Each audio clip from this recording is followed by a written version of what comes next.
तो बेटा last class में हमने जीएसटी पढ़ा था, गुड्स एंड सर्विस टैक्स। इसको हमने फर्दर डिवाइड किया था। मैंने कहा था जीएसटी तीन पार्ट है, सीजीएसटी,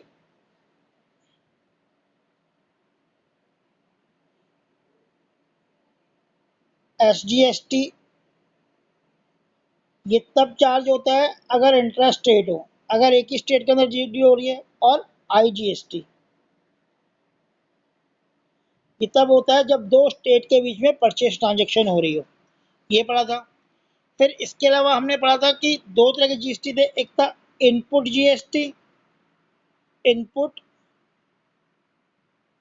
जीएसटी। आप चाहे उसे इनपुट सीजीएसटी कहो, इनपुट एसजीएसटी कहो या इनपुट आईजीएसटी।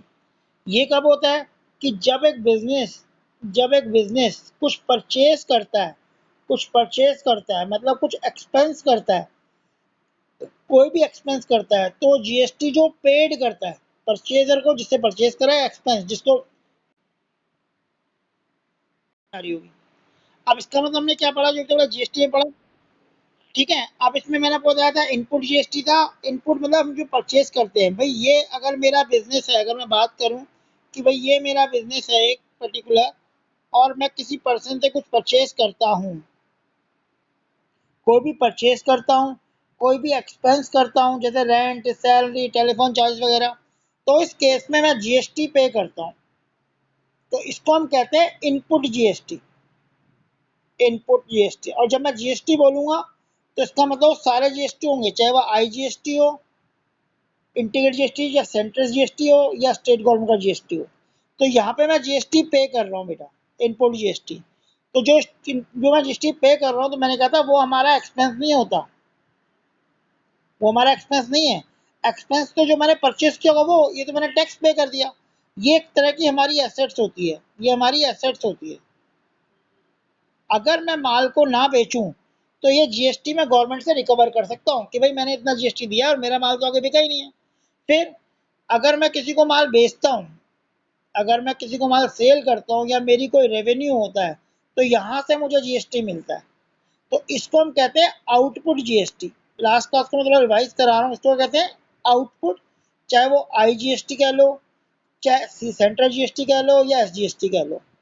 तो ये तो मेरा एक्सपेंस है, लेकिन ये जो होता है वो क्या होता है, ये मेरा एक्सपेंस नहीं है बेटा, कॉस्ट नहीं है, ये मेरी एसेट्स है। इस तरह ये जो है वो मेरी इनकम नहीं है, वो मेरी एक तरह की लायबिलिटी है। तो ये मेरी एसेट्स है और ये मेरी लायबिलिटी है।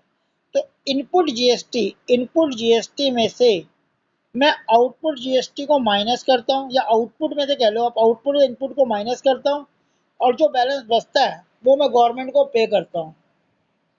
जितना बैलेंस बचता है वो मैं गवर्नमेंट को बैंक के थ्रू पे करता हूँ। तो लास्ट क्लास में हमने यही पढ़ा था कि हमारा जो आउटपुट जीएसटी है वो ज़्यादा है, हमारा जो आउटपुट सीजीएसटी कह लो या एसजीएसटी कह लो, वो ज़्यादा है इनपुट सीजीएसटी और एसजीएसटी। मैं सीजीएसटी एसजीएसटी इससे कह रहा हूँ क्योंकि अभी तक जो हमने पहला क्वेश्चन किया था वो इंट्रा स्टेट का गया था, एक स्टेट के अंदर का गया था, अभी हम उसी की बात कर रहे हैं।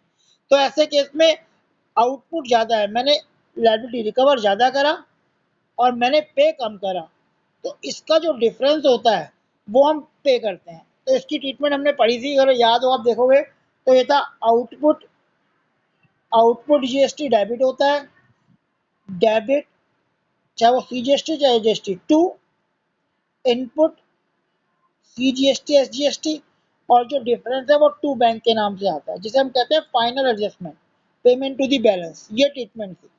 माना ये 7,000 है, ये 6,000 है, तो 1,000 हम गवर्नमेंट को पे करेंगे। तो आउटपुट सीजीएसटी कह लो या आउटपुट एसजीएसटी कह लो, इनपुट सीजीएसटी इनपुट एसजीएसटी, जो बैलेंस बचेगा वो आप गवर्नमेंट को पे करोगे। अभी तक हमने ये पढ़ा था, जिस केस में आउटपुट कम था, आउटपुट ज़्यादा था, इनपुट कम था। आज हम डिस्कस करते हैं जब हमारा इनपुट ज़्यादा है, हमने पे ज़्यादा कर लिया, इनपुट जीएसटी जो है वो ज़्यादा है आउटपुट जीएसटी से, मतलब सेल से हमें कम रिकवर हुआ और आगे हमने ज़्यादा पे कर दिया। तो ऐसे केस में बेटा वो रिफंड नहीं मिलता हमें, वो हमें एडजस्ट हो जाता है नेक्स्ट ईयर के लिए। ऐसे केस में जब हम एंट्री बनाएंगे,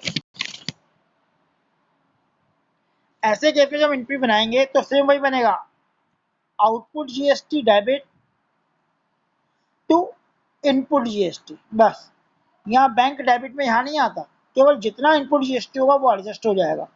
सपोज करो इनपुट जीएसटी है 7 और आउटपुट हुआ हमारा 6, तो 6000 से एंट्री यहाँ और यहाँ हो जाएगी, ठीक है। और जो 1000 बचेगा, ये 7000, जो 1000 जीएसटी बचता है, ये बेटा हमारी बैलेंस शीट के ऐसे साइड में आता है, जिसको हम इनपुट टैक्स क्रेडिट भी कह सकते हैं, इनपुट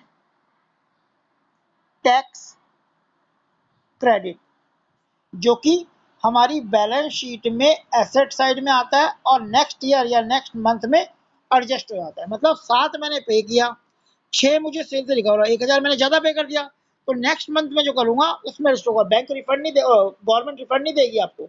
जबकि पिछले केस में जब आउटपुट ज्यादा था इनपुट कम था तो हमें रिफंड मिलता था, हम पे करते थे, सॉरी। ठीक है, आई थिंक यहाँ तक बात क्लियर हो गई होगी।